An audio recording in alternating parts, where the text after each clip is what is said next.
1 Peter 4, verse 17 again, although we discussed it yesterday, I want to set up verse 18.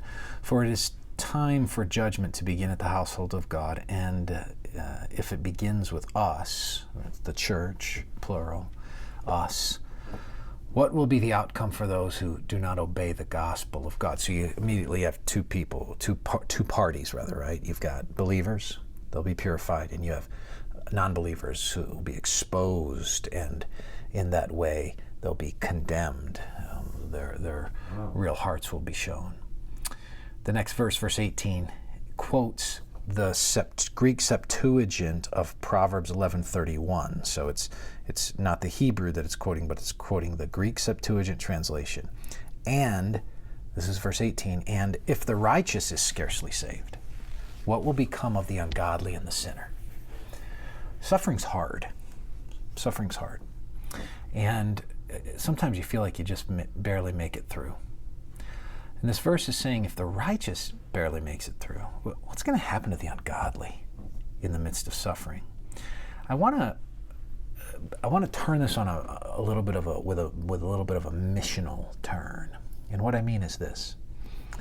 Think about the fact that if you have a hard time enduring suffering as a believer, how hard do you think it is for those without Christ? How hard do you think it is for those without meaning and purpose? How hard do you think it is for those who don't have a transcendent notion of ultimate existence, who don't have this idea that God has a purpose?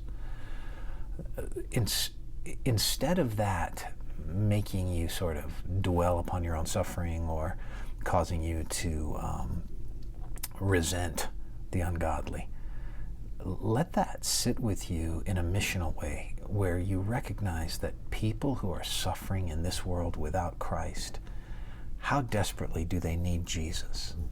How desperately do they need Him to be able to make it through a day?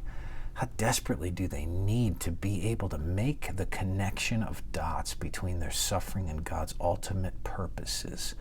That it's not meaningless, that it's not devoid of significance, but rather than be just sort of a happenstance or another data point of meaninglessness. It's the exact opposite. It's loaded with significance and loaded with lessons if they can only see it.